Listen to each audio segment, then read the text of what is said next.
ឆ្នាំក៏ឆុងនៅក្នុងឆ្នាំ2025នេះ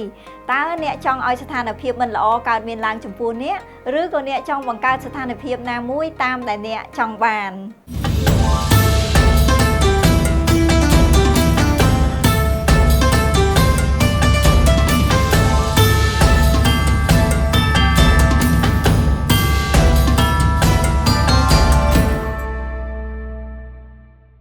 ឆ្នាំកុលអ្នកមានធម្មពល year breaker គឺជាធម្មពលដែលឆុង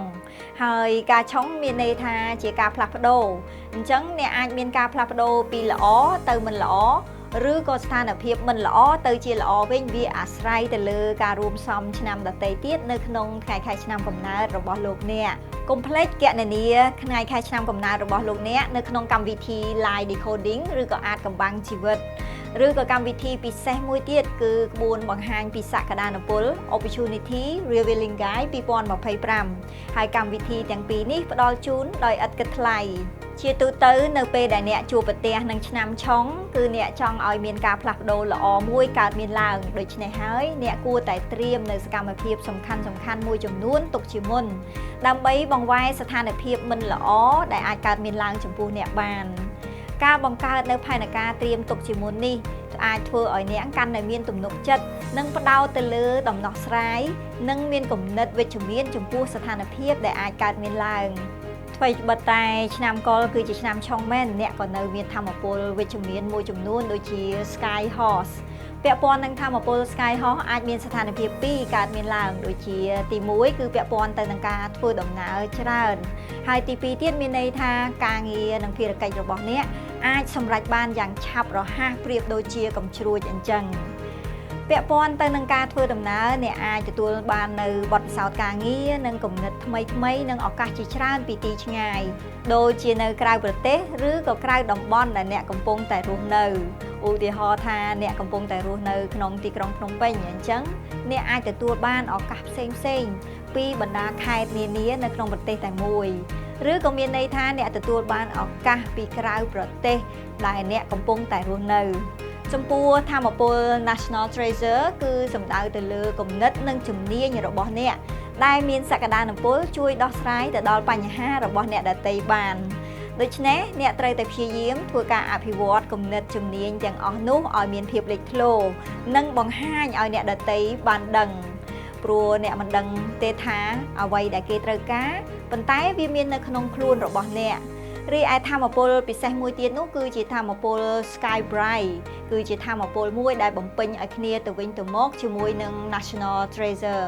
ធម៌ពលនេះគឺនាំមកនៅកេរ្តិ៍ឈ្មោះនិងភាពល្បីល្បាញដោយសារតែទេពកោសល្យរបស់អ្នកចំពោះធម៌ពល Man Emptiness គឺជាឥទ្ធិពលមួយដែលអាចផ្លាស់ប្ដូរពីស្ថានភាពអវិជ្ជមានឲ្យទៅជាវិជ្ជមានឬក៏ពីបញ្ហាធំឲ្យคล้ายទៅជាបញ្ហាតូចឬក៏អាចមានបញ្ហាណាមួយប៉ុន្តែប្រែคล้ายទៅជាឱកាសសម្រាប់អ្នកទៅវិញរីឯធម៌ពល Man Emptiness នេះជាទូទៅគឺជាធម៌ពលមួយដែលនៅកណ្ដាលវាអាចជាវិជ្ជមានឬក៏អវិជ្ជមានអាស្រ័យទៅលើការគិតរបស់អ្នកព្រោះការគិតរបស់អ្នកវានឹងស្ដែងចេញពីសកម្មភាពវិជ្ជមានឬអវិជ្ជមានទៅតាមនោះដែរដែលកត្តាទាំងអស់នេះអាចជះឥទ្ធិពលទៅលើអ្នកនិងមនុស្សជុំវិញផងដែរពាក់ព័ន្ធទៅនឹងធម៌ពលអវិជ្ជមាន Year Breaker គឺជាឆ្នាំឆុងប៉ុន្តែក្នុងចំណោមឆ្នាំទាំង12ឆ្នាំដែលឆុងស្រាលជាងគេនោះគឺជាឆ្នាំឆុងរវាងឆ្នាំម្សាញ់និងឆ្នាំកុល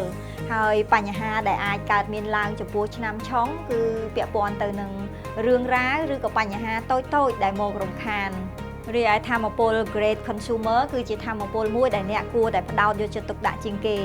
ជាទូទៅឲ្យតែឆ្នាំឆុងតែងតែមានធម៌ពល Great Consumer នេះមកជាមួយធម៌ពលនេះបង្ហាញថាអ្នកអាចខាតពេលវេលានៅលើរឿងអ្វីមួយឬខាតបង់ទ្រព្យបាត់បង់របស់ឬក៏មានការចំណាយច្រើនដោយមិនមានការរំពឹងទុករីឯធម៌ពល Peeling Head គឺអ្នកអាចមានអារម្មណ៍ទុក្ខព្រួយ stress ឬក៏មានសម្ពាធដោយសារតែស្ថានភាពមានការប្រែប្រួល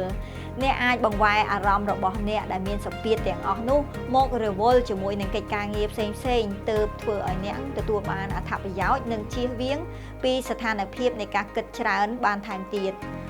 នឹងធម្មពលចុងក្រោយនោះគឺ obstacle គឺជាឧបសគ្គដែលរាំងស្ទះឬក៏ជាប់គាំងនៅក្នុងស្ថានភាពណាមួយដែលអ្នកមិនអាចស្វែងរកដំណោះស្រាយឃើញតាមរយៈការប្រើប្រាស់ធម្មពលវិជ្ជមានទាំងអស់នេះអាចជួយអ្នកក្នុងការដោះស្រាយនៅបញ្ហាទាំងអស់នោះបានព្រោះថាដំណោះស្រាយគឺជាសុភមង្គលសម្រាប់មនុស្សគ្រប់គ្នាកុំភ្លេចស្វែងរកសៀវភៅហុងស៊ុយឆ្នាំ2025ក្នុងនោះមានព័ត៌មានសំខាន់ជាច្រើនដែលអាចជួយគាំទ្រអ្នកក្នុងការសម្រេចបាននូវគោលដៅនិងភារកិច្ចឆ្នាំ2025ជូនពរលោកអ្នកក្នុងឱកាសចូលឆ្នាំថ្មីនេះឲ្យជួបប្រទះតែបទពិសោធន៍ល្អៗនិងមានសុវត្ថិភាពក្នុងការធ្វើដំណើរគ្រប់ទិសទី